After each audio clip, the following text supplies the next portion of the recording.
I have some show and tell. You had mentioned show and tell, so I figured why not. I don't know how long it's been since you've seen this, but this is definitely a thing.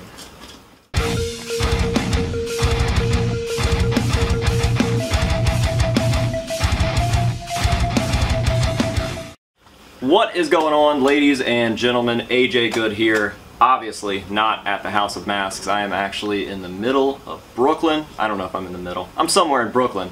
And I am where? You're in Chuck Varga's motherfucking studio. Woo! That's something I never thought that I'd do an intro to. First of all, thank you. This is another just like really weird bucket list thing. I never thought that I would get the invite to come to your house to shoot a video with you. So from the bottom of my little bohab heart, thank you very much. Well, you're quite welcome. And I was intrigued because I'd been sort of following you on social media, and you gave me a good, a good review about my mask. That was a good thing. But I really liked the interview that you did with Don. And you really got some, I very rarely hear somebody talk about GWAR with the type of knowledge and perspective and downright truthfulness and he had it. Mm-hmm. So I felt like, hey, wait a second, let me tell my story, because I really haven't told my story. Yeah. I don't brag. Yeah, I think it's important to shine a light past the stage. I want to talk about the artists and the legacy that goes behind this thing it's been covered to death. GWAR on stage has been covered to death. And this is for like the nitty-gritty fans like myself. I really just I want to make the videos on the stuff that I want to see, and I don't feel like this has been done. So yeah. Well, so my era from GWAR was like from the very beginning in the early '80s up till like '97. And the GWAR that we have today is kind of a different animal, and the way that they do their public relations or their image or their brand is completely, I didn't get the memo. Yeah. So I apologize to everybody if I step over the line. I'll try to be as gracious as possible. So should I just like say who Chuck Varga is? that's the first question. I want the life story. Chuck Varga, born in Virginia, 1958, and I had a normal upbringing, middle-class parents, and I went to art school at VCU, and I jumped around a lot, and I eventually wound up in art history because I wanted to just be on top of the whole concept world. I had enough of a foundation, and I knew that I could push it from there, but I kind of had delusions of being some sort of like megala Andy Warhol kind of artist, now and things changed quite a bit, and so basically then you fast forward into to when I'm about like 22, 23, I go visit my old college roommate Guy Kurtz. Guy Kurtz has a friend over. They're playing this truncated version of Dungeons and Dragons, and it's Hunter Jackson, and he was like brother from another mother. We were like best friends at first sight, and next thing you know, we're working on stuff together because he was really into some cool shit. And I had studied all this theoretical art stuff, and I was really disenchanted with it because it just seemed like if you had a good song and dance, a good story that you could really, that was really, I mean, if you've ever seen a contemporary art thesis statement, it's just this big long rambling paragraph. It doesn't ever come to a point. And I'll get into it later about the what is GWAR, what is our art statement, what is our thesis, what really is GWAR. It's not just a band.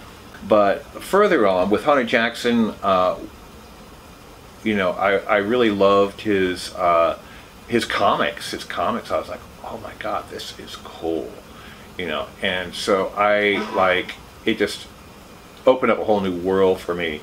And so next thing you know, he would come up and grab me, and we would like work on Super 8 movies together. And the first one we did was Captain Communist. Now, I was Captain Communist, and that was really cool. And so we did a lot of stuff together. It seemed like every summer there was going to be, a movie project, just to get us, just to make our worthless Virginia lives bearable, because it was just work and boredom, and we were poor. So we had seen like Blade Runner and Road Warrior and stuff, and smoked a bunch of weed together. we wanted to, like, we said, we can do this, man. We can, the midnight movies were big then, and we thought, John Waters can do this thing. We can do it better. Pretty diluted, I think, but it worked. You need that. And so we started to put together. Hunter got a studio at the Richmond Dairy. I was still working up in Charlottesville, and he had turned the inside of it. I'd come down and work on the weekends, but we had the inside looking like the inside of a spaceship, and he had made these really cool dioramas and started drawing comics. Started to get this whole thing. It was a space pirate. It was where we were for a while. We didn't have a name for it. Not even Scum Dogs, and we. Production value. we went to Dragon Con and shopped our wares there, and we were so sick and tired of what I call the message, and the message is good and wholesome, and I'm not doing a very good job of explaining it, but so the most popular thing going on at the convention was ElfQuest and Doctor Who and Ghostbusters, and we thought that was greasy kid stuff. We wanted to see some gritty kind of punk rock stuff. Yeah. And but that was not with the message. And that wasn't going to be cool for another 10 or 15 years. But, we were different. And so we showed up, and we showed them Captain Communist, and we went up and did you go up and do the contest, the costume contest. And so we had, Hunter was dressed up as Techno Destructo on roller skates. And we had the earliest version of GWAR Woman, his psycho girlfriend. And she had me on a big chain. And I had like the ballsack jaws and, some spike pads. And I was basically on all fours like a dog. So we performed this to, I think it was Space Pirates by Alice Cooper. Anyhow, the funny thing about that was that we had like a hobby horse that we had converted into a pink polka dotted unicorn, and it had this one gag where basically I would okay, so here's what happened. At a certain point in the song, I break the chain, and I finally am able to get to this unicorn, and I'm a card-carrying ham bone. I grab that unicorn, but I just overdo everything. I slide off of the stage right into the judge's lap. I mean, it was pretty. Yeah. It wasn't a good thing, and so I just like took the unicorn's head off, pulled out the guts, handed it to Wendy Penny, who is the author of ElfQuest. And the other judges, I handed them each of some guts, and just kind of like walked off, and we got judge's choice. Yeah. They loved that. That's awesome. And so when we got that, then we thought that we could conquer the world. And we go back, and then everybody knows the story of You know, basically Death Piggy had a studio right next to Hunter's, and it wasn't long before we're, you know, getting high together and talking shit and coming up with brain farts and stuff, and that's kind of, you know, that's what GWAR concept and everything came from. And I can't tell you who said it first or whatnot, because, you know, we were all there and we were all kind of came up with it. And so then we started doing these shows together. Every 4 or 5 months, and then it became every month, and you know, we would come up with, we get a lot of, in our personal lives, we get into a lot of traumas with, like, you know, these crazy rednecks or, you know, bad girlfriends or whatever. And so we would, you know, fuck it, you know, let's put them on stage with us and we can kill them. Yeah. We'd work out a lot of our personal traumas on stage doing that. Yeah, we would get into a lot of trouble because we were a bunch of misfits living in the dairy, and then we put the show together and we would just slide in little slices of our life into it as we worked out the mythos as it went along. It was a great way to workshop this idea, all based on Hunter's and to a certain extent mine, because I was a collaborator. I hope I wasn't just a lackey, you know. You never know. Yeah. Anyhow, so we were workshopping the characters that we had, you know, for our blockbuster Super 8 movie Scumdogs of the Universe. And that was so much fun. It gave, you know, it was so cool to do something different with, and have this new bond with these new friends. I can't, it was just great. I never thought I would get on stage. I mean, actually Hunter and I kind of like hated rock bands and rock stars with all their pretentiousness and stuff like that. We were weirdos and kind of like, you know, we just didn't fit in with the in crowd.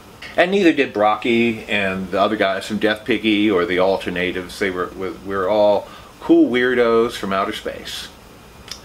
And so we put all this together. You know, I forget what show it was. It must have been the famous Schaefer Court show where we were, you know, headlining the Halloween ball.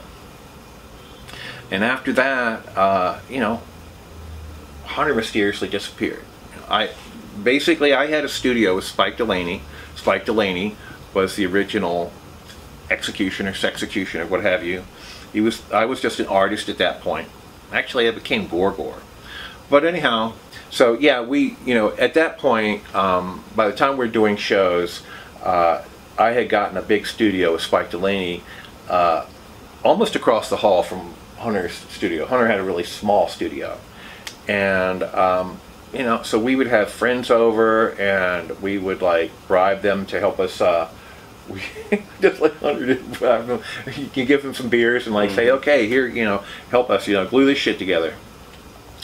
And it was a party every night, making these ancillary, you know, scumdog outfits for this elaborate Schaefer Court show. Then there, you know, Hunter disappeared, and all the costumes were gone. And you know, I thought he was like a really good friend. And I thought he would at least say goodbye or something. Yeah. That was weird. And we eventually got the costumes back, and we eventually remade them all. There was only like really 4 or 5 core people still doing into this, you know, because the Alternatives had left at that point, and there was just Don and myself and Brocky and Dave Muscle, and there were a few other guys like Scott Crawl, Mike Bonner, Spike Delaney. They were helping out around them, but those I know that these 4 people were responsible for GWAR for the next almost 2 years as we went from one studio to the next. We had a hard time, but in that time we ironed out, you know, what we were going to do.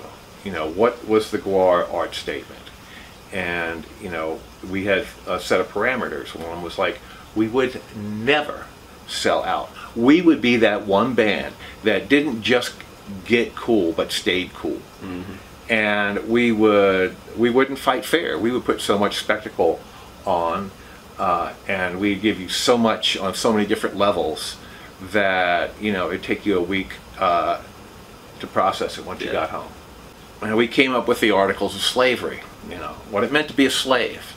You know, Hunter had a great analogy. It's like, you know, if you see that scene in Ben-Hur where he's a slave and he's in the Roman galleon and he's, you know, at an oar with the other guys, and then, you know, the slave masters, boom, boom, boom, boom, battle speed, boom, boom, you know, that whole scene. And he goes, so basically, it was a small, it's what every production company kind of has to be.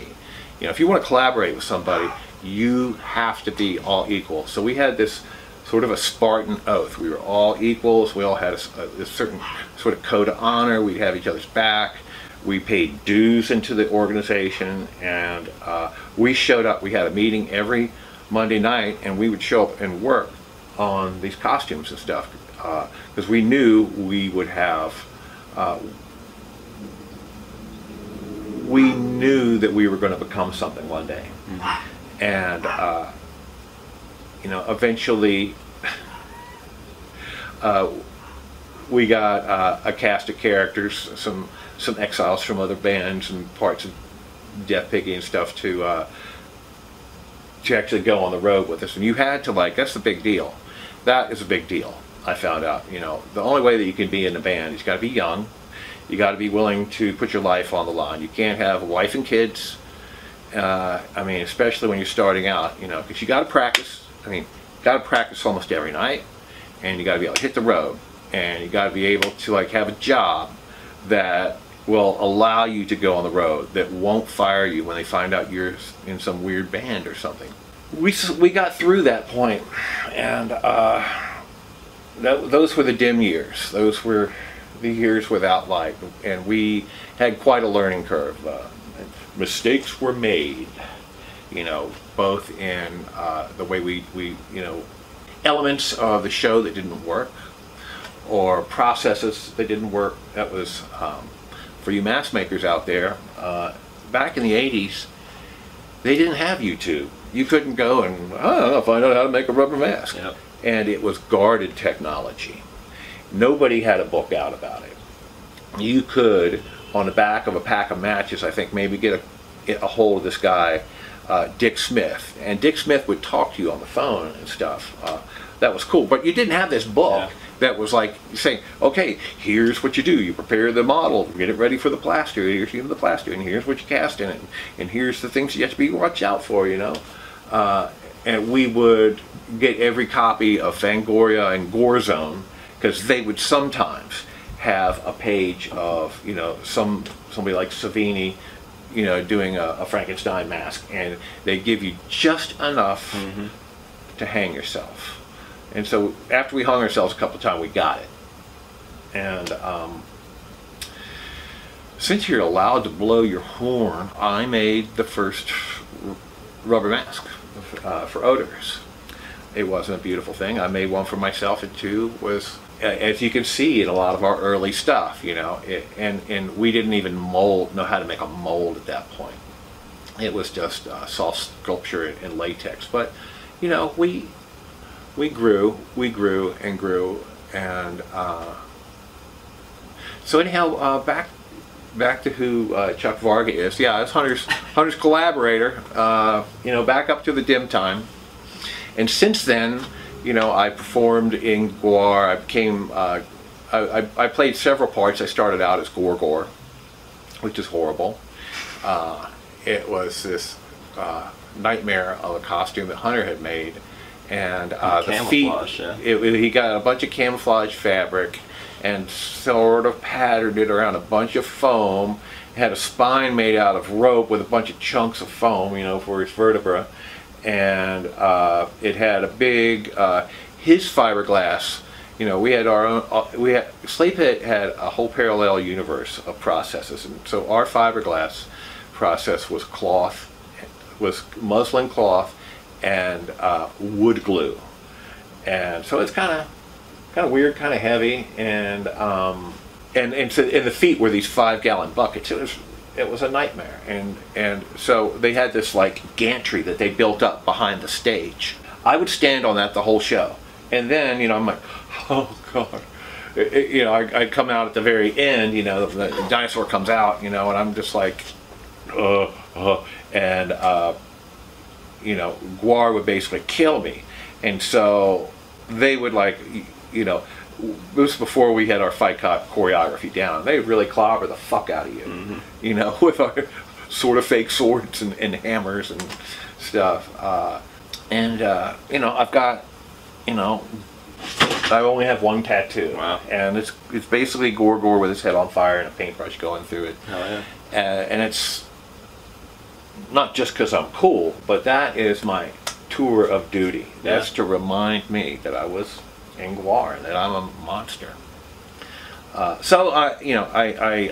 Mike Delaney, for various reasons, left in the dim time, and I filled in his spot as the heavy on GWAR. Somebody has to do all the dismembering when GWAR's playing music, and it was mistakes were made.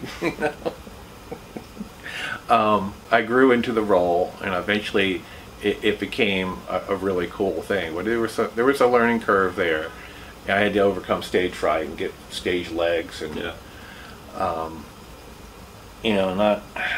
when you're on stage, and you're not used to it, time accelerates and your adrenaline comes in, and you're just kind of like, you can be kind of frantic. And so I performed as a Sexecutioner from like about 87 to 97. And that's when I left the band for various reasons. I was just over it. I'll go more into that later, but I was just over it. Yeah. One of the things that I find myself saying often is that GWAR was the best thing that ever happened to me, and then the other best thing that happened to me was when I left GWAR. Because I created Chuck 2.0, and I've been in New York, and I've moved into the motion picture industry, and I've done special effects, and I'm a scenic artist. I do lots of movie magic, well known in the industry, very happy, married to a wonderful woman, and that's where I am now. I'm very happy to hear that, and it's the second time I've heard something similar, because when I pulled up to Don's house, I couldn't believe how well he was doing. It was amazing. Beautiful neighborhood, super nice wife, and he's happy. He was genuinely happy. Yeah, I mean, basically, I don't know if you call it Peter Pan syndrome, but I just felt, I was age 36, and I could see this trajectory that GWAR was on at that time, and it wasn't good. So now, I've got a 401k, a pension, good insurance, I've got a house. The wages that we paid ourselves in GWAR were, $800 a month, and a lot of us had to live in the warehouse where we worked just to make things happen. So when you're a slave, you're a bad motherfucker to deal with that, and we all went through some hardships. All back in the day, we didn't know how to spend our money, and we put all our money into the show. And so the show got really expensive. I mean, once you start to rattle off a bunch of ideas and things, and you got a bunch of people involved, it adds up. And we were always going from one financial crisis to the next. So, where were we with the question? What was it? We were, who is Chuck Varga? Oh, we're still back on Chuck Varga. Yeah. I'm sorry. You're good. Senior moment. This is your video. That's who I am. Yeah. Well, since the Sexecutioner character has been introduced into this naturally, I have some show and tell. You had mentioned show and tell, so I figured why not. I don't know how long it's been since you've seen this, but this is This is definitely a thing. Wow. Amazing. Yeah. That was, you know, that was when I had the little French mustache. Yeah. We were always making fun of Frenchie and Frenchmen and stuff, and you know, Sexecutioner had his eyes sewn open, you know, kind of like a shrunken head, and he always had like a brain transplant going on. Dave and I used to swap it out. Does this come off, or did it ever? It's been the way that when I fixed it, it's sat behind glass ever since. Okay, this wasn't one of the. We used to. Dave and I used to cut open each other's brains and eat each other's. You know, have chips and dips with each other's brain on stage. Yeah, this thing's gnarly. I heard that it was sold in like '95 to some random guy, and when he shipped it to me, it looked like someone had just scraped vomit off of a carpet. And I got it back to at least looking like it's supposed to at this age, I guess. Last I saw, it was, you know, up in the GWAR attic, and it looked like a latex scab, like a lot of the stuff it turned into. I'd say this is a testament to the craft, though, because this thing's older than I am, and it's still here. I remember wearing that mask at the New Music Seminar in 1989 when GWAR got its, you know, breakout New York show. Wow. Yeah, I just wanted to bring that. It was a special thing for me because Thank this you. is one of the most good vibes. Special, yeah, the most special. Way pieces. to go, Sexy. Yeah. Need some more work? You want some more teeth when you go home? Oh man, he's in trouble. Come a long way, baby. Yeah, look at that. That's a picture moment right there. Thank you so much. Thank you. Yeah. Or we're obviously more involved in the physical art side of the collective rather than the music side. Who were some of your inspirations during that time that would inspire you to make the art that you created for GWAR? Well, you know, I'm going to say we a lot. We all were really into comics, and especially underground comics, and the sicker the better. And I really liked the art of Robert Williams, and I sent him some GWAR guts and told him I was his biggest fan. He actually, you know, got back with me, and you know, we started coming to our shows and stuff. Him and his wife Suzanne are wonderful people and great inspiration. Great inspiration is my good friend Joe Coleman. He's kind of an outsider artist. You look him up. He paints detail like nobody's business. And it's always sick stuff, and it's always very well researched. Other artists, you know, we liked Tom Savini and Rick Baker as far as special effects artists. Musically, you know, we all came from different places. You know, me, I was like into Joy Division and Iggy Pop, old goth. And some, you know, a lot of punk. Oh, just movies like, you know, Mad Max, Blade Runner. You know, that's enough for now. What is your favorite medium in art? Is it the sculpting, the painting, fabrication, whatever it may be? I feel like everybody has a preferred thing. So what is Chuck's? You know, I had to wear a lot of hats. Yeah.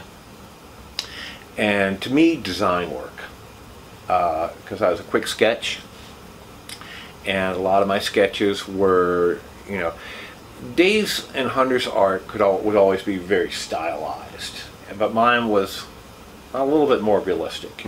And so I wound up, you know, and I don't know, I just had my sketchbook and I'd draw my ideas and anybody else's ideas. We'd have at meetings when we would come up with our choreography, we'd come up with our characters and stuff like that. It was all a group process, and I would draw it up, and then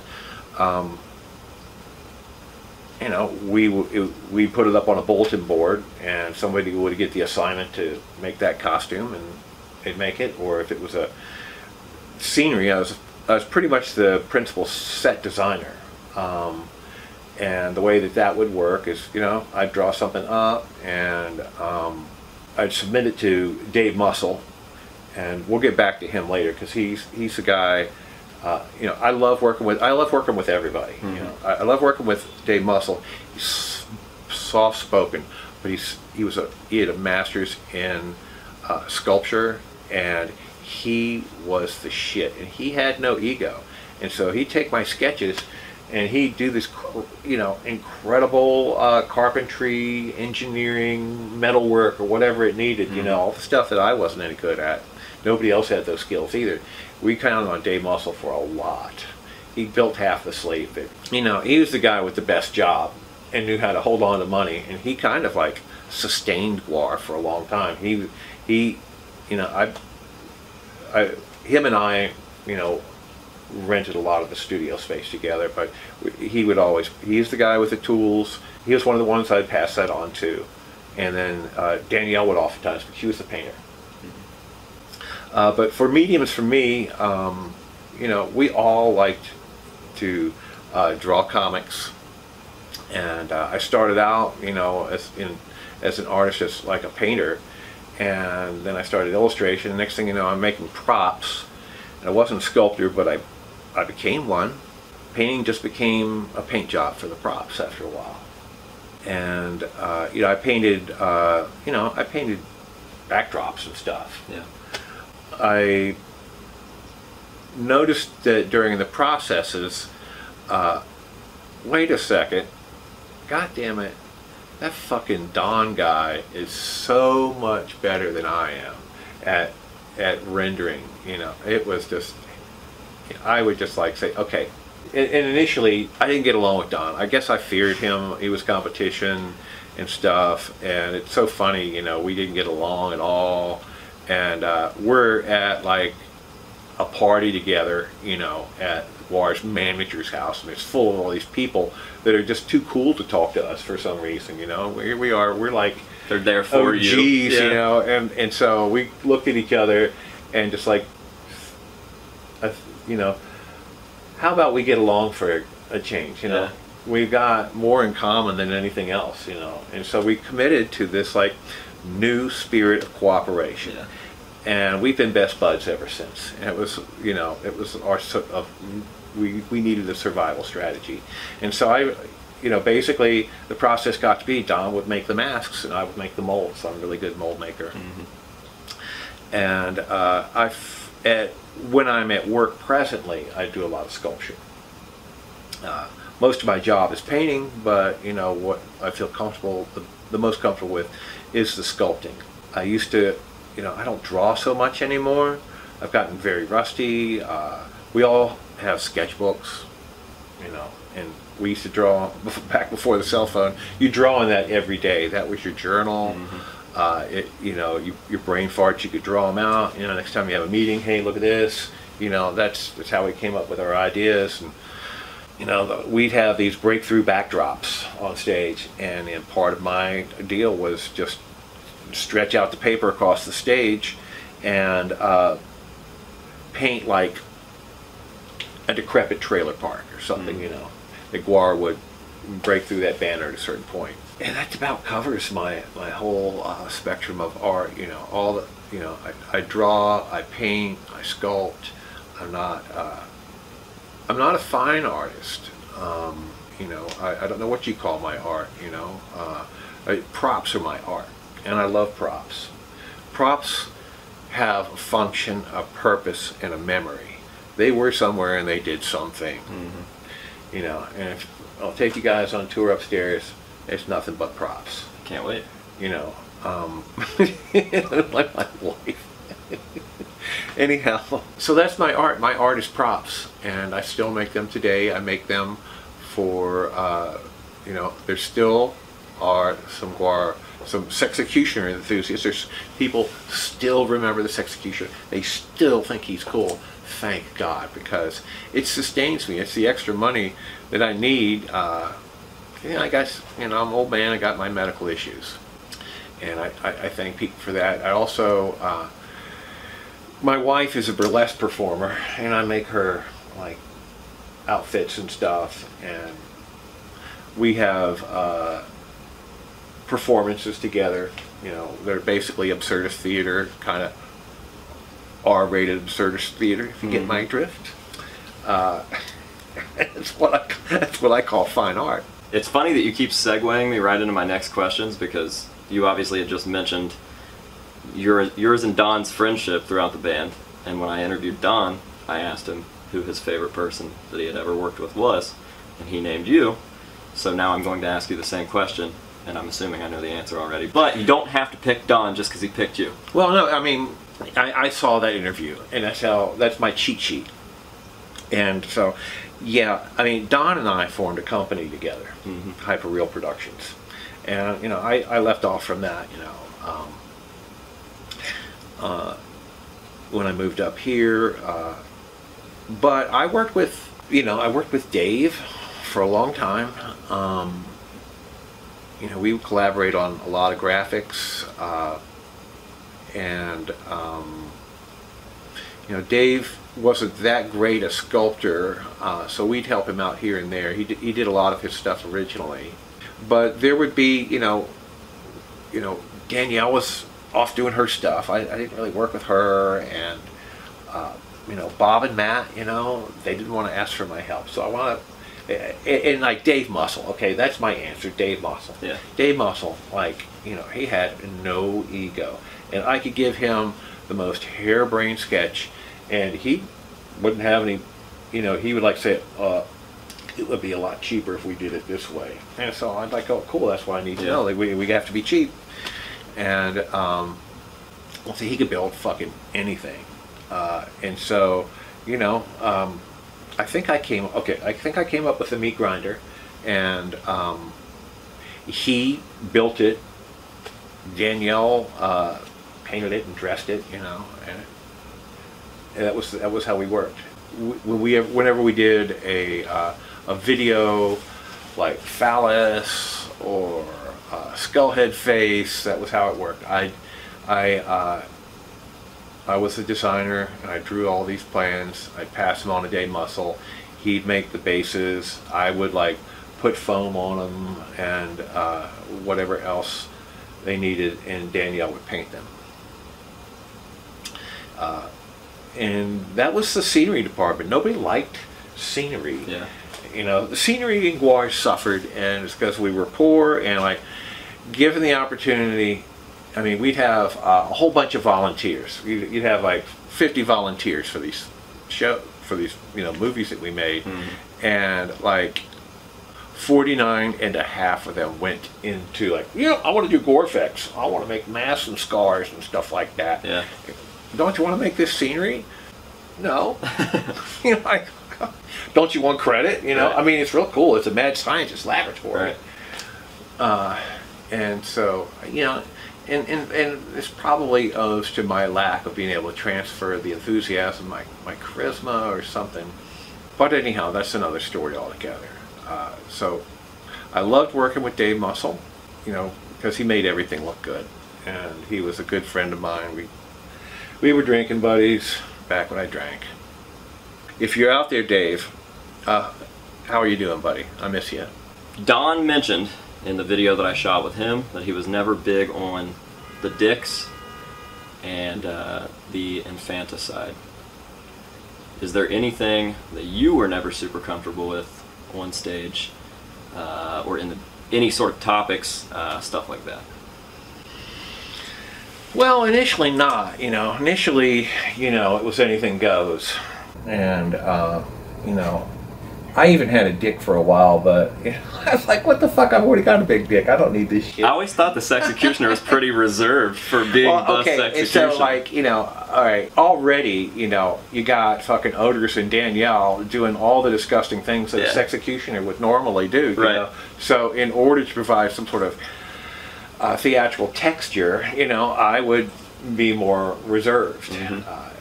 Gosh, it's hard to think of the Sexecutioner as reserved, but yeah. I always thought that was interesting. I'm like, he's just got spikes, spiky underwear, no big dick, no balls. Well, Sexecutioner, I had gotten that role from, I inherited that from Spike Delaney, and Spike had moved on to go back to school and stuff. You know, in my research, I wanted him to have all these sexual overtones and stuff, and you know, one of the things I wanted to really parody was the real macho type of spikes and leather rock bands out there. I just wanted to blow that out of the water the way that we blew everything else out of the water. So I had to have, you know, special leather and spiked outfit. And, you know, when you ask me, you know, what's my sex life now like? Because like a lot of guys in the locker room, they're like, oh, man, I tied my bitch up last night to the bedpost and I nailed her for 50 days. His Sexecutioner was like, oh, really? How vanilla? You know, I did an animal of the same sex as me. They were dead for a long time. And what sort of response would you get from that? I don't know, that, you know, the person that would you know, ask me these questions, it could be like somebody from a British tabloid. They're like, oh,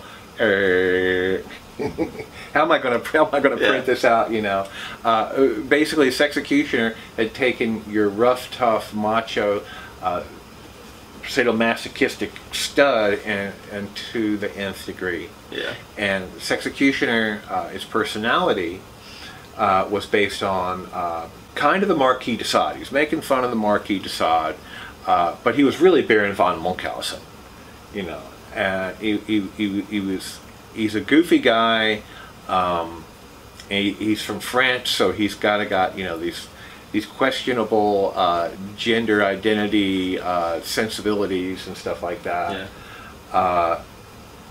He's you know, the only member of the group whose name you can actually read, you know, who can spell and stuff like that, because he's so refined, because you know, it's many brain transplants that he's had. He is a Frankenstein's monster of sorts, where he originated in the center of a nearby galaxy, and as we know, with the other scumdogs, they had a rich gladiatorial intergalactic wrestling federation thing going on. And Sexecutioner, like any other gladiator, would go in there and, you know, he'd get fucked up.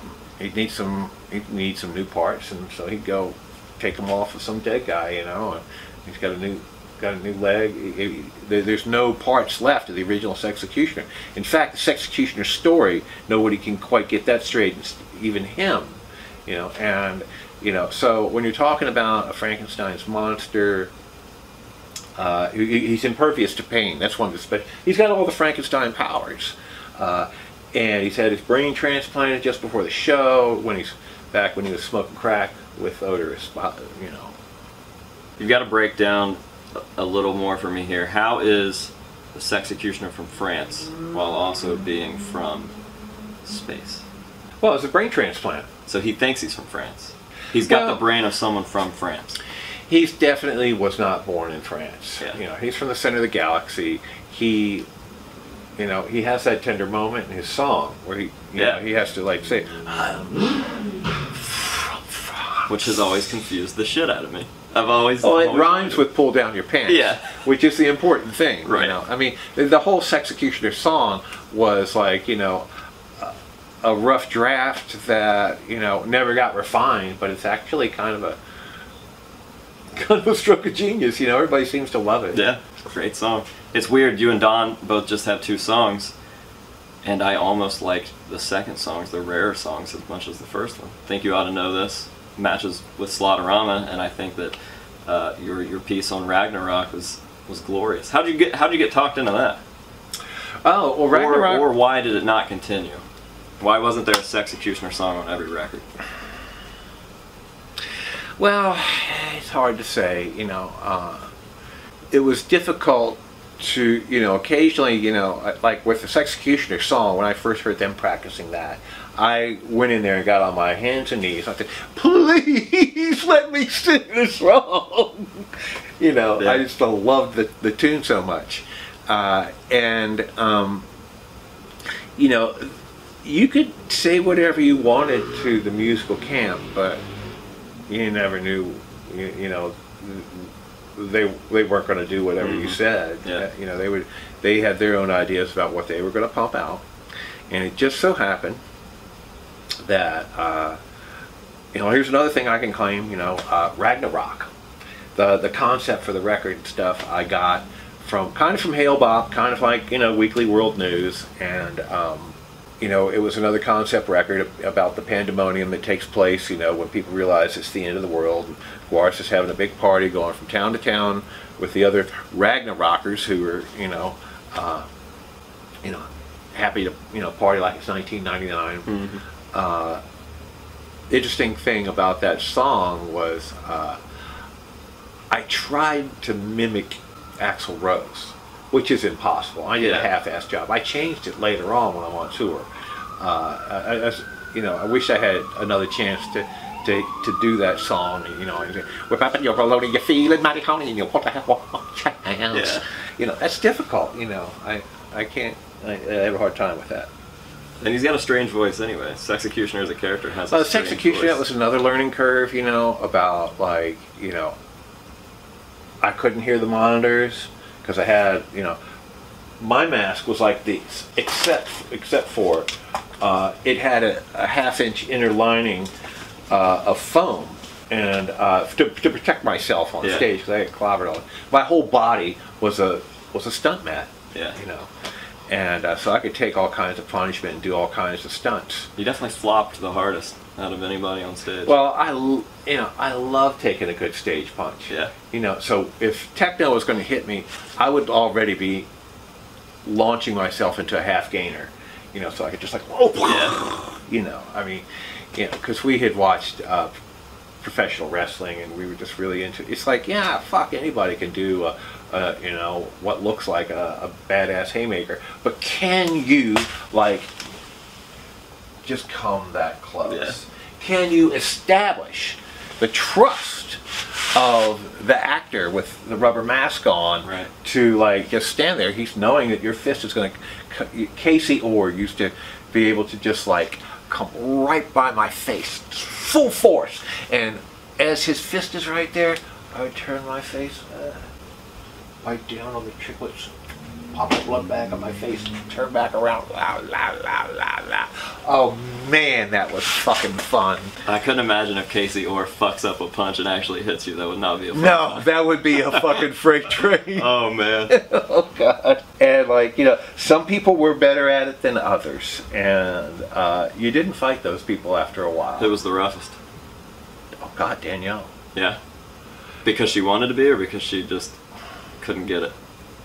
Because I could probably see her actually teaching somebody a lesson. You know, it was very important for her to not look vulnerable, that she had to be the baddest ass on stage. Yeah. And so she would throw full fast. I mean, when you see Hunter and I going at each other, we're kind of going half speed, you know. We're not, I mean, because when you're trying to hit somebody, you're going at full speed. They're not supposed to be able to react. Right. And so that was the whole key. Is we had to, like, make sure that, because you know, you're not going to last very long on tour if you're getting hit in the jaw every night. Yeah. One time, the character Boss Glom, I made this mask. And Boss Glom's got a big fat head, and he had that much foam between two layers of latex, especially around the eyebrows. Old Boss Glom got a black eye from Daniel. Good Lord. Anyhow, so yeah, you don't see Sexecutioner and Danielle ever having a fight, because I would not get in. I would not fuck with that. Not bitch. gonna mess with her. So, on off for the last 30-something years of GWAR, you've been there. Whether it's once every 5 years and you show up at a GWARbecue and you portray the Sexecutioner, or your heavy years of touring, 87 to 97. Yeah. How did you see the industry change over that time? You mean the music industry or the motion picture industry? Just anything? Just this, what you did in general. Well, so I never really knew much about the music industry, even though I was in the belly of the beast with GWAR. The musicians kind of like had to deal with that. You know, I think that a lot of people's music that they like, they latch onto it when they're about 18 or 19, just like the clothes they wear, and that's it. They can't be bothered to listen to what's current. And so you know, the whole grunge thing, grunge was almost over by the time I left, but one of the things that I think was interesting about that era was, during the punk phase, you were cool if you had some genuine, non-signed, non-corporate, alternative music. I mean, people that listened to mainstream music, shit that was on MTV, they were squares, I mean, you're just like, oh, look at that guy with the Bon Jovi shirt, woo. We made fun of them. They were geek to us. We still do. And so, we got all our information from like Maximum Rock and Roll and Flipside and stuff like that. And then, and MTV would manage what was cool, on their, they really, really hated to ever mention GWAR. It sucked. Beavis and Butthead was a real headache for them. So when Nirvana came along and they had that smash hit over Midnight Records, and they were not in their big hair band lineup, they must have shit. I mean, they had to change their whole lineup. Mm-hmm. And I noticed that, all the shows, like, they just laid off all the, White Snake or all those hair bands. They had to get another job. Yeah. And then anybody that was grunge and sang a little off key, was the next thing. And, like, they also had a look that wasn't that commercial that, damn, we can't sell them clothes either, to me, what was cool was making your own clothes and no logo, that you weren't owned by the man with the message. You weren't homogenized. So I saw that going on, and then, by the time that, I really am old, by the time, the millennium comes around, and you have the internet and stuff, I couldn't keep up. I did not know what was really going on. I'd hear stories, oh, Britney Spears is big, and I'm like, who the fuck are they, or something like that. Where I got my music from was off the computer. And so my favorite, and here's a great plug, WFMU. My favorite radio station is WFMU, with station manager Ken Friedman.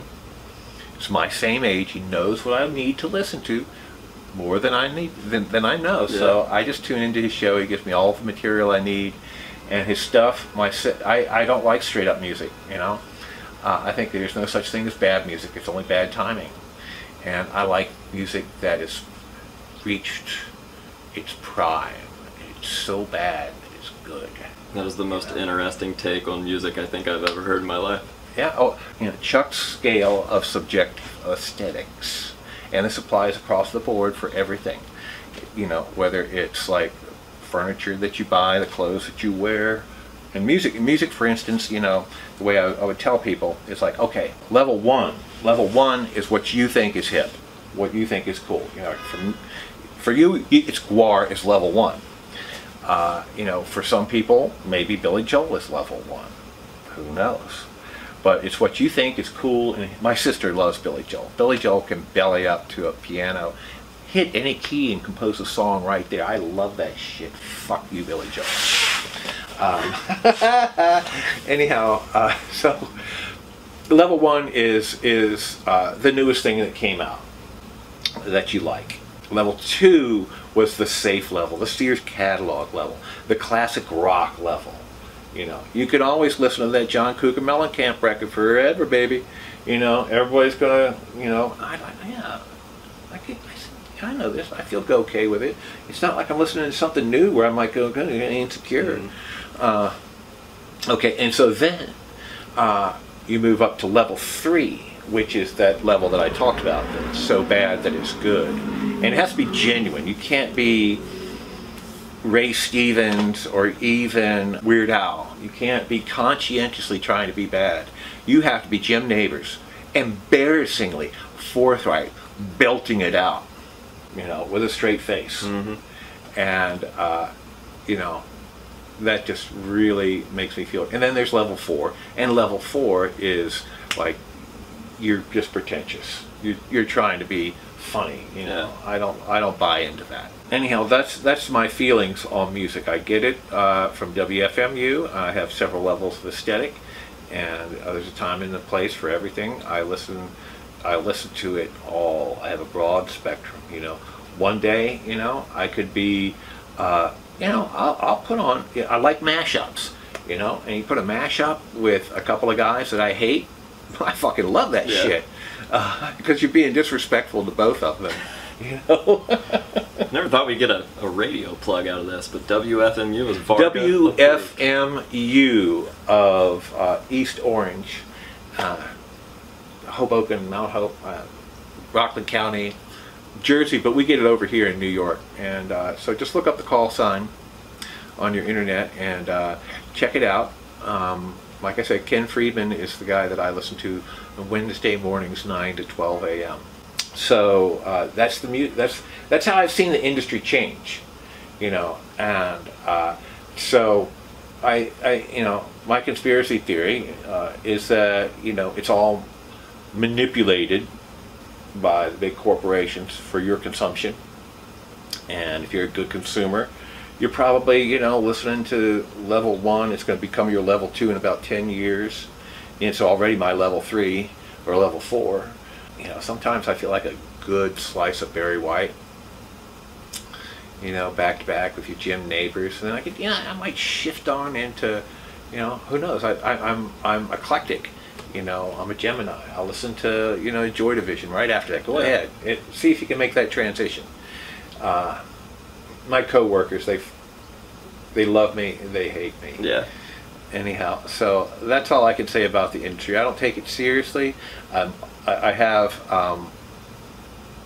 as a, you know, one of the wonderful things about my occupation is they allow me to get this tax break on all entertainment. So I can get, you know, box office tickets at the Metropolitan Opera, or I can go see Rammstein, which I'm going to Rammstein. That's going to be a show. I'm going to be going to see that next month. Or I could go. I've got all the cable. I've got Apple TV. I've got Direct TV, and I could write it off on my taxes. Right.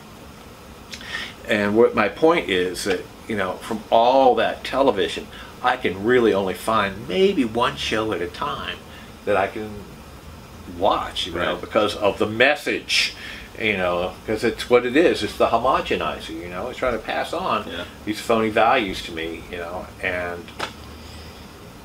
you know, there's only a few productions that, you know, like, God, I just saw this one show, and, you know, Sexecutioner, if he won the lottery, or he had a genie bottle and he had one wish, I would have a cameo appearance on the next season of Peacemaker. Man, I fell in love with that shit. It's delightfully unwholesome. Yeah. It stars John Cena, famous wrestler. Yeah. And I love that man. He's, you know, I've got a bromance going on for him. I hate to say it. And so he plays this, you know, really bad Captain America kind of character. Okay, yeah. I think I've seen something about this. It's everything that Batman and Superman aren't. Yeah. And it's like, God, this is the message. We need to petition. And there's also Sexecutioner on this. You know, comic book realm, The Boys. The Boys also is flipping off, you know, the man, you know, and the whole corporate world in Hollywood. It's delightfully unwholesome as well. It's awesome. We are officially petitioning to get Sexecutioner on screen with John Cena. John, please. I know you watch these videos, John. He might. He might. If you could go back in time and give young Chuck one piece of advice, what would you tell him? Wow, I've got like an encyclopedia. This is going to be a good answer. You've already given me stuff that I'm taking away from this, and I'm just curious. It would be, don't take yourself so fucking seriously. It's like, you know, tomorrow's another day. There were a lot of times where I would stress out too much, you know, like, oh my God, this show is going to make us or break us, or, you know, so and so said something, you know, I really took it to heart, you know. I was very sensitive as a young man, and you know, you know, you could say anything in the world to Brocky, it would just roll right off of him. But I was sensitive, and I would take it to heart, you know, and I would let it bother me, and that was, and then also it would, when taking myself too seriously, you know, like, oh God, this design or this set or this prop, it is to be so epic, you know, I have to sink so much effort into it, or so, you know, or like, you know, I could be a control freak. You know, if you were making this, it has to be like that. And I think, you know, everybody suffers from that, at least, you know, that I worked with, and myself. You know, I wish that I could go back in time, you know, when I saw my cohorts taking themselves a little too seriously, getting a little too righteous, a little too controlling, or just, you know, not being, you know, relaxed and serene. Perfect. This one is a patron's pick, so my patrons helped me get here. They helped make this whole trip possible. So I gave them the option, if they could ask you a question, what would it be? And Wolfgang Kirby happened to have an amazing question, because I've noticed this too. He wants to know what keeps Chuck so young and inspired to this day, and he also wants to send you tons of love. Why, thank you, Wolfgang. And that's the easiest question. It's my wife. My wife is Bambi the Mermaid. She's my soulmate, and she puts the spring in my step, and she keeps me sane. She's my dietitian. She's my psychologist. She's my fucking everything. She's my fucking sex pot. You know, I'm so proud of her. She's my trophy wife, and a special shout out to my ex. You know, art professor, fine artist, Andrea Poli, wife of 10 years, took really great care of me, evolved me, expanded my consciousness. You know, that was, you know, another part. You know, when I was in GWAR, you know, when I was in the rock and roll farm, I had problems. You know, I had a drinking problem. And I like to do a lot of drugs. Dave and I did so much acid together, smoked so much weed together. You know, we were brothers of that. We had sweet tooths more than anybody else in the band. And if I had stayed in the band, then I would not be here, probably. You know, one of the things I wanted to say about, you know, the era of GWAR that I was most attached to, and that would be probably right after Hello and up to Skullhead Face. We had like set down the articles of slavery, and being, it was like being in Fight Club, you know, because you know, as a slave, you know, you had to, you couldn't brag, you had to, you know, you were in a gang, and you had to hold yourself to a higher standard. And once we started to take off, you know, I'd almost gotten kicked out of the band for, you know, showing up drunk to shows and stuff like that, making an idiot out of myself. And so it was the band that was my higher source, you know, when I got sober. So I was able to transform myself. I fucking expanded my consciousness. I manned up. I took on responsibilities. You know, so for those years we had a school bus, an old International, probably 1970s, 1980 issue, you know, and you know, you've heard stories about those buses, and we had turned them into RVs, and well, you know, you know, after every show you got to unwind with some weed and beers, and who's the guy that can drive? Me. So I drove around the country 10 times, and in 2 school buses, you know, and it was tough. I mean, you know how tough bus drivers have it now with kids? Imagine GWAR. Imagine GWAR all, you know, pretty wound up and fucked up, and, you know, they all want to go, oh, I want to stop there, you know, and then you have to be the bad guy, and then you like, you know, they're making jokes about you, and you're like, just pull over so we can have it face to face. It was a thankless job, and but you know, I got to see the country like you never could, because we took the back roads, and we had a great, even though we were very, I'm picking my nose again, nose break.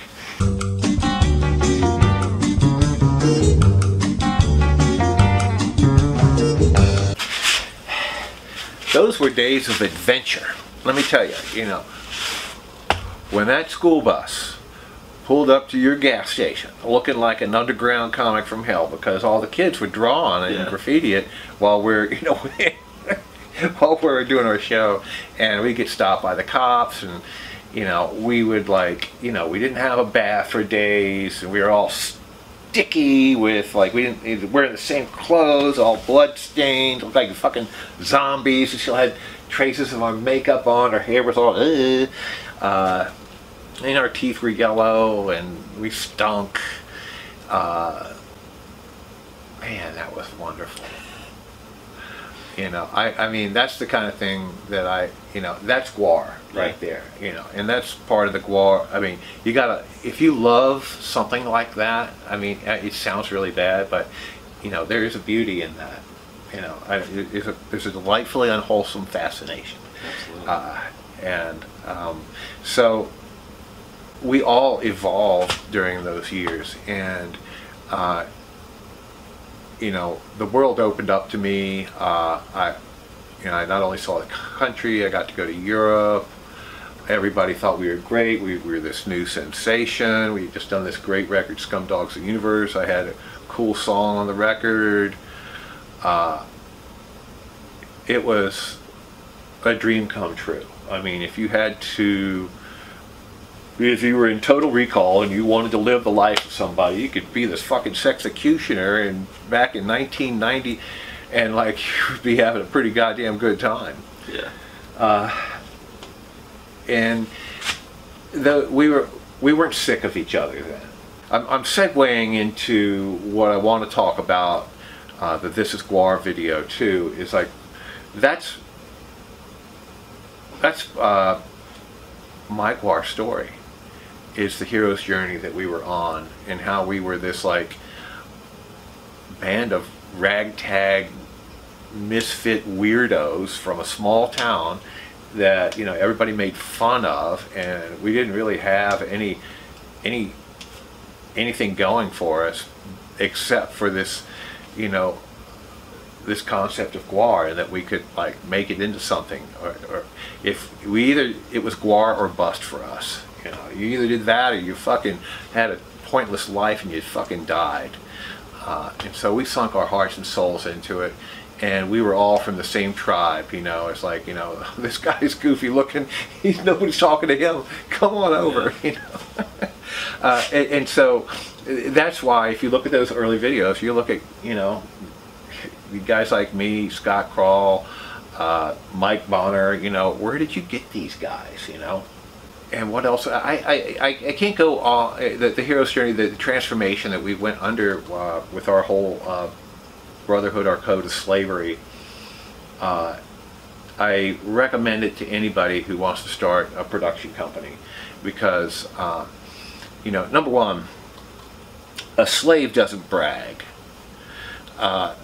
because that kind of stuff is so corrosive to your co-workers, who are, you know, working hard, probably not working for much money at all, and for you to like go down to the local pub and say that you make all the costumes, you're going to get frog marched out of the slave pit pretty fucking quick. Yeah. You're going to get a lot of, you'd lose your stature. And I mean, if you lost your stature with the other GWAR guys, then you had no place to go. Yeah. And so that was the glue that kept us together. And we would like, and don't get me wrong, we weren't choir boys who stuck to this like code of honor. I mean, we fucked up. I was a king of fucking up. I mean, we were fuck ups way back, you know. But it was something that kept us together and kept us in line, kept us in our lane.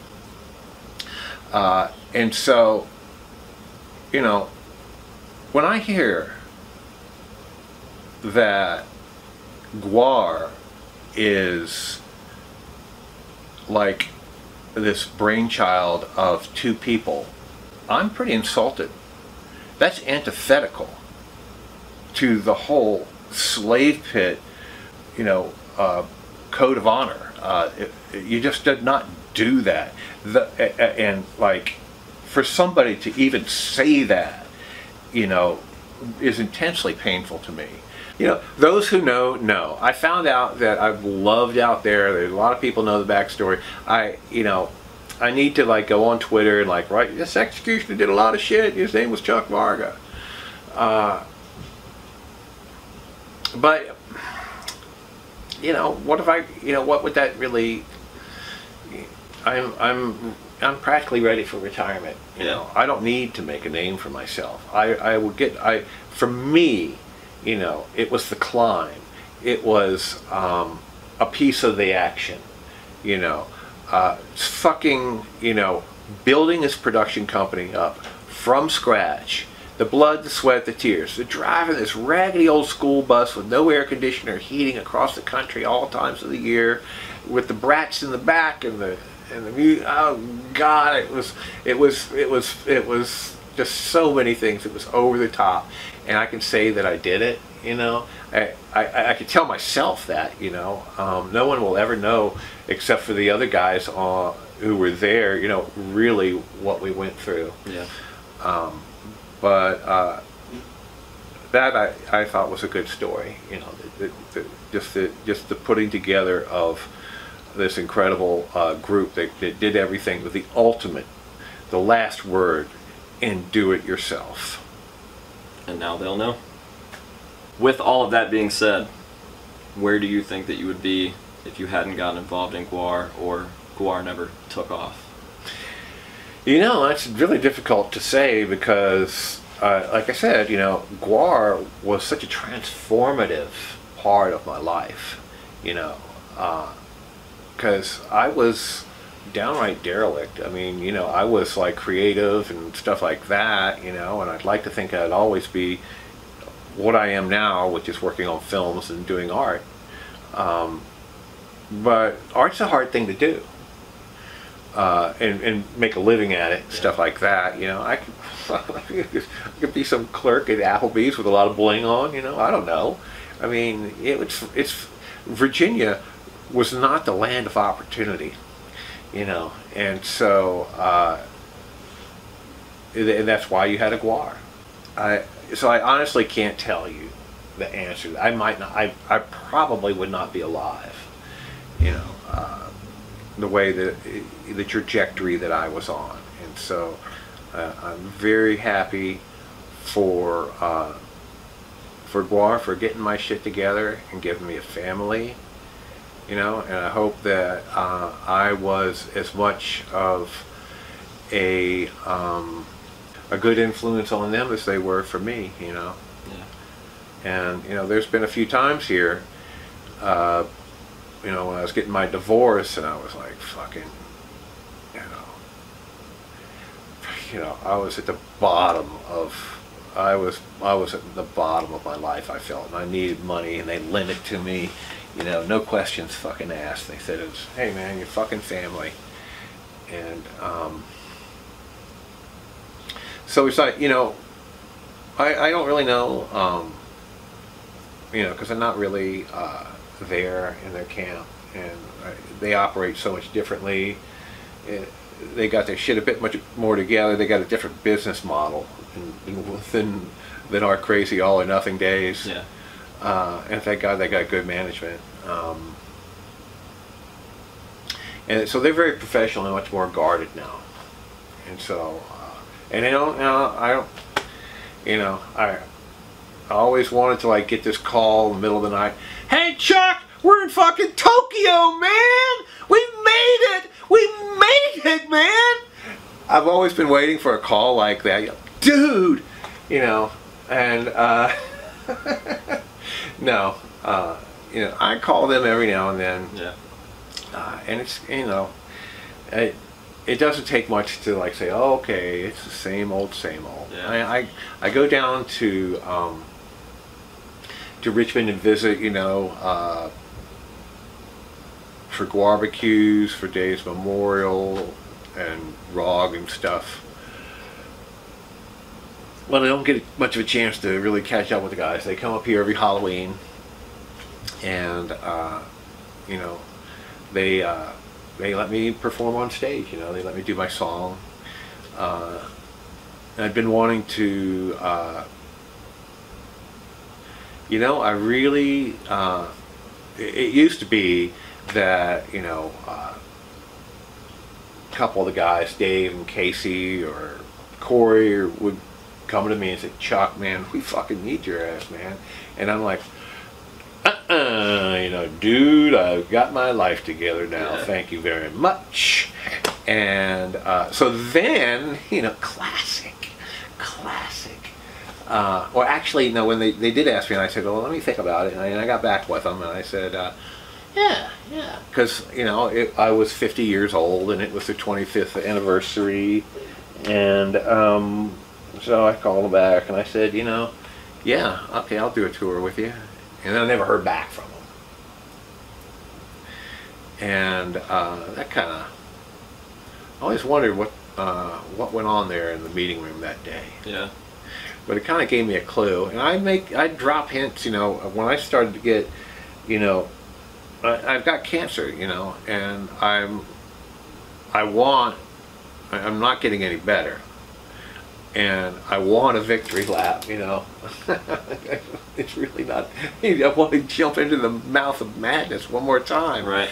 And I kept giving hints and stuff, but I guess, you know, it wasn't meant to be. I was very lucky to go on this last little jaunt, the anniversary of Scum Dogs, and we had Hunter along. The whole family was back together, and man, Hunter and I were, oh my God, sweet Jesus, you know, Hunter and I trading blows on stage. You know, that was my piece of the action. That is like freaking, you know, when I'm on my deathbed and the montage of my life passes before my eyes, that will be one of the biggest pictures. You know, I don't know what kind of adrenaline and endorphins go through you, but, you know, man, oh man, hook a brother up, you know. But that's not, I mean, I fucking fractured my shoulder, you know, again doing that. And yeah. I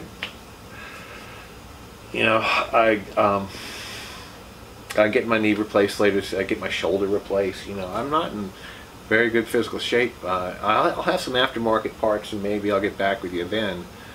And maybe I'll kick my cancer, you know. But, you know, I'm always going to be a scum dog.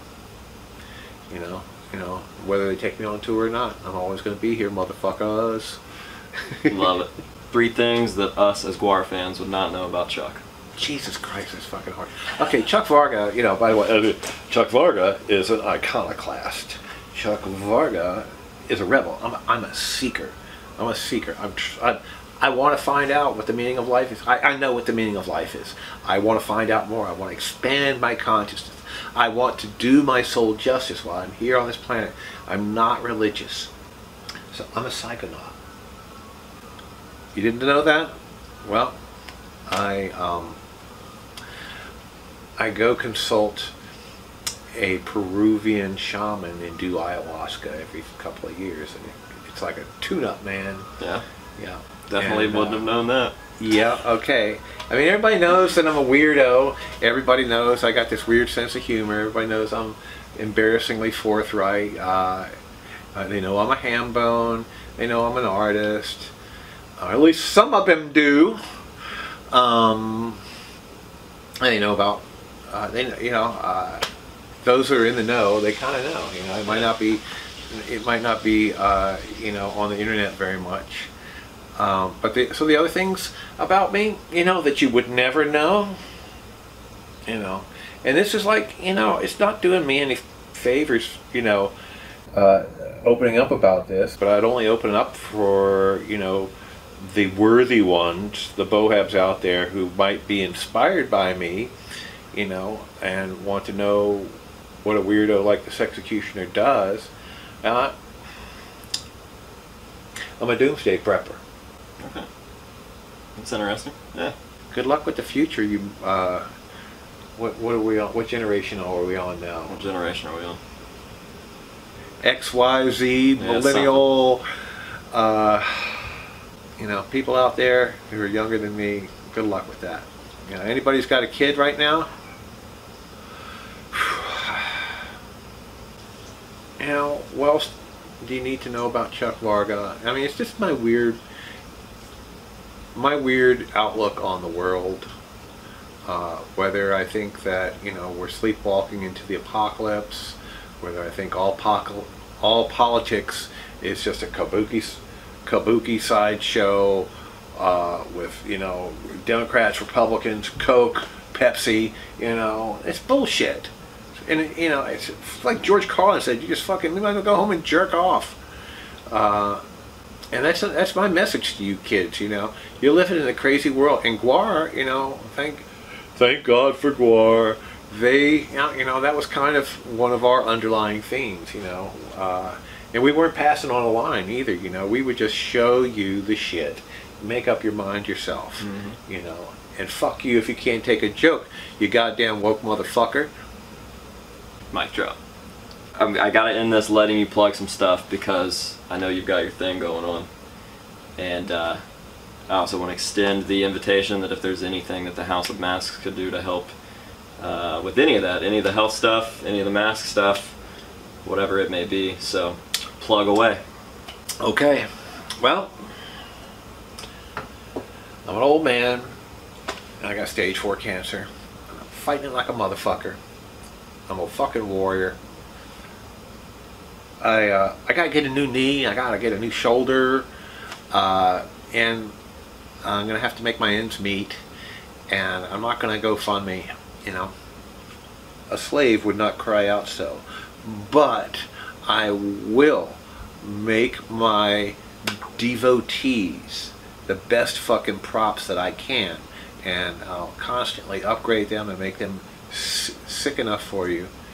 And what I've got right now in stock are these wonderful Sexecutioner masks. I have the old version, the new version. I have Sexecutioner armor. Sexecutioner graphics are going to come on the way. You know, once I'm incapacitated and all I can maybe do is draw, you're going to get some serious drawings. You know, right now I'm in the hustle bustle. I work 10 hours a day. I come down here, I do a 3-hour shift making, you know, masks and props to get that extra few bucks, you know, so that, you know, when I'm going to be doing my, you know, they say I could be, you know, I could be out for, you know, 5 or 6 months maybe. I don't know. You know, I'm hoping to just make it a month. I'm doing as much prehab as I can. So, if you can, you know, if you're looking for a good cause, maybe I'm the one. You know, as I understand, my price is a good price compared to other people's price. I'd say so, yeah. And, you know, you get this, it's quality. I've got one. Perfect.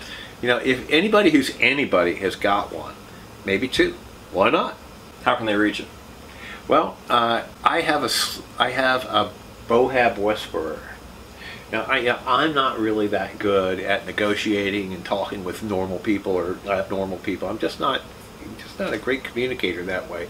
But my Bohab Whisperer is my agent. He knows what you need to hear and how you want to hear it. And so his name is Frank Corbett, and you can dig him up on Facebook. And you know, we don't have a website. You know, you can reach me on Facebook or VargaChuck at gmail.com, and you know, I can get you some art. Chuck, I appreciate it. It has been an honor and a privilege. Thank you. Let's do it again. You know, I was just getting started. Thank you so much. Yeah.